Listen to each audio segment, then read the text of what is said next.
For Christ's sake, tomorrow's the 4th of July. It's the 50th anniversary of the movie Jaws, and today happens to be June 29th, a very significant date in Jaws lore, because it represents, or does it, a significant event in that very particular week when a great white shark staked a claim off the waters of Amity Island. And it also pertains, or does it, to an event in the life of one of the main characters that happened exactly 30 years before. My name is Marty Barrett. I'm an editor at Fogelfoot Press. I'm the author of this fantastic hardcover tome, Limericks of Loss and Regret, and I'm the co-creator of All That Jaws, the quintessential rock opera. Now, this is also my first video essay, so you know that June 29th is very important to me, and otherwise, God help you. Now, there are a lot of differences between Jaws the book, written by Peter Benchley before he lost the role of Tony Montana, and published in 1974, just a year before the movie came out, and Jaws the movie, directed by then 27-year-old Steven Spielberg, based on a screenplay mainly handled by Carl Gottlieb, with contributions by Spielberg, John Milius, and even Quint actor Robert Shaw. For example, in the book, there's a mafia element putting the squeeze on Mayor Vaughn. The character of Matt Hooper is the younger brother of one of Ellen Brody's many wealthy ex-boyfriends and actually has an adulterous affair with her in the book and dies as a result of that moral failing. I found this refreshing because as an ichthyologist from the Oceanographic Institute, I know that sharks value morality and have a rigid sense of justice. I can do anything. I'm the chief of police. But the biggest shock for me, as someone who only read the book after having seen the movie about 10 times, is that the book's Amity is not even an island. It's a summer town situated on Long Island, New York. In the book, Chief Brody was a local slob from the wrong side of the tracks who somehow married up, snagging a rich girl who soon grew weary of this working-class hero crap. So, in the world of the book, the shark could be just as big a menace to Long Island residents Billy Joel or Jay Gatsby, or even the residents of Amityville, who, if you ask me, have enough problems with Jody the pig without having to deal with a Carcharodon carcharius.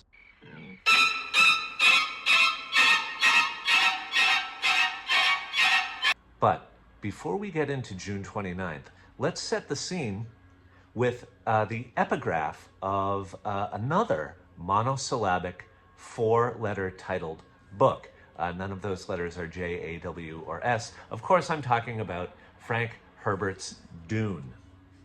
I am Princess Irulan. A beginning is the time for taking the most delicate care that the balances are correct. This, every sister of the Bene Gesserit knows. To begin our study of the life of Muad'Dib, then, take care that you first place him in his time.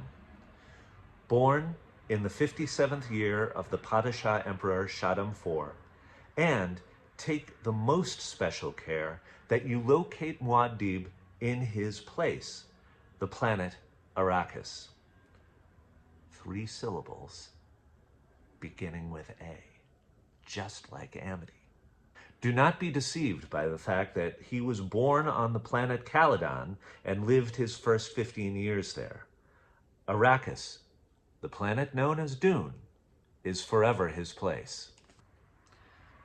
So, Amity Island in the mid-1970s will always be the place for Ellen and Chief Brody, Alex and Mrs. Kintner, Captain Quint, Matt Hooper, the guy on the boat, and a great white shark who, if we aren't careful, will play kitty scissor class to our paper dolls. A what? Repeated viewings of Jaws, not that that is bad, reveal a tendency of the characters to get the date wrong. The movie opens with the death of Chrissy Watkins, and in Chief Brody's official report the next day, in which the coroner tells him that Watkins died of a shark attack, maybe the missing O is why Ellen Brody sought comfort in Matt Hooper. We read that Chrissy was last seen somewhere in Vineyard Woods at 11:50 p.m. on July 1, 1974, and probably died at that time. Why was a beach with some dune grass but no grapes and no trees called Vineyard Woods? Seems like an injustice. Just like if you asked any person whose great-grandparents bought a home on Martha's Vineyard for like $5, but whose descendants can't afford to live there. But that's a different essay, and I'm not even very good at this one. Fine. So that's July 1. On July 2, soon after Brody sees Chrissy remains, the chief does the right thing and orders Polly to print up some no swimming signs, but Mayor Vaughn shuts him down, ordering the beaches open for business. Later that day, with an agitated Brody watching the beach, both Alex Kintner and the good dog Pippet are eaten. Amateur shark hunters from as far away as New York and New Jersey converge on Amity Island without the benefit of the summer deputies who are only scheduled to arrive on July 4th. What are you doing out there? These are your people. Go and talk to them. Those aren't my people. They're from all over the place. Do you see all the license plates out in the parking lot? Connecticut, Rhode Island, New Jersey. I'm all by myself out there. What happened to the extra help we're supposed to have? That's not until the 4th of July. Between now and then, it's you and me. Well, that seems crazy. Why would the summer deputies arrive on the exact same day as all the tourists do? Regardless, this means that not only did little Pruny Kintner and Pippet both actually die on July 2nd, but also that fishermen managed to drive and ferry up to Amity at an amazing speed, and that word traveled lightning fast in that pre-internet time. But at a town meeting, we read on a poster that Mrs. Kintner, Alex's mom, is offering a $3,000 reward for the shark that killed Alex on Sunday, June 29th. Look at it. So, did Mrs. Kintner, to satisfy her Munchausen syndrome by proxy, invent a time machine so that her little Alex could be the first eaten and she could capitalize on the town's sympathy by showing up to a dock in full morning regalia? No, I'm not qualified to answer, but I can say that the DSM-5 is way more fun to read than Jaws 4 was to see. Further confusing matters is that June 29th fell on a Saturday in 1974. In the world of the movie, it's July 1974. Steve Miller's The Joker was the #1 song. Richard Nixon had not yet resigned. Paul Atreides was still living with Shadout Mapes on Caladan. Shadout Mapes, who would later write The Mapes of Wrath, a fine beach read for Vineyard Woods. The slap-happy Mrs. Kintner was probably delirious with grief and didn't wind her watch. Or there was simply a big old continuity error. Jaws started filming on Martha's Vineyard in May of 1974, but it wasn't released until 1975. In 1975, June 29th fell on a Sunday. This is exhausting, and I blame your ADHD. Still, the Yahoos kill a tiger shark. A what? Extremely rare for these waters, and in the heady relief of the demise of the predator, up comes Mrs. Kintner in full morning gear. I just found out that a girl was killed here last week, she tells Chief Brody. And you knew about it. Slap. Wince. My boy is dead, she adds unnecessarily. I wanted you to know that. So, according to the poster and the police report, Alex died 2 days before Chrissy did, even though Brody watched Alex die on July 2nd, a day after Christy died. It's hard to believe anything anymore, but how do we fight it? When confronted with outrageous falsehoods, perhaps we react the way adulterous cuckolder Matt Hooper does. Well, this is not a boat accident. It wasn't any propeller. It wasn't any coral reef. And it wasn't Jack the Ripper. Or we echo the words of David Byrne. This ain't no party. This ain't no disco. Despite what you're telling me, this ain't no fooling around. It's like the philosopher Hannah Arendt said in 1973.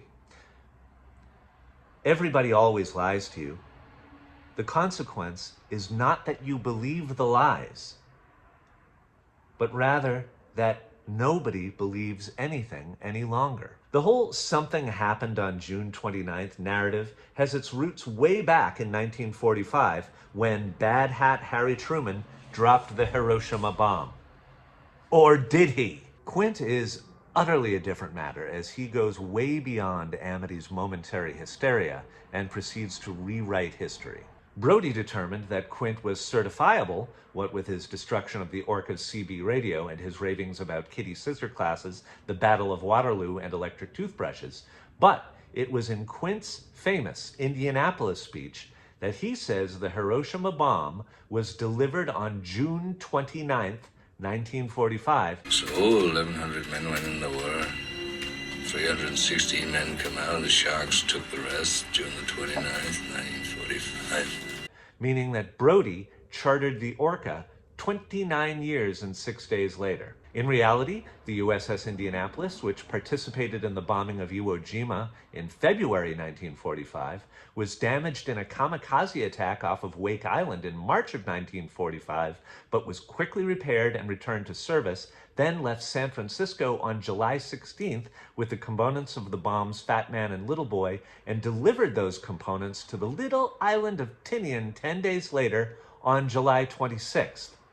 After that, the Indianapolis traveled to Guam, and then on July 30th, it was torpedoed halfway to the Philippines' Leyte Gulf. It sunk in 12 minutes, and about 900 men went into the water, with 316 coming out. One of them, if you believe his story, was Quint. Quint says it was June 29th, and Quint is an honorable man.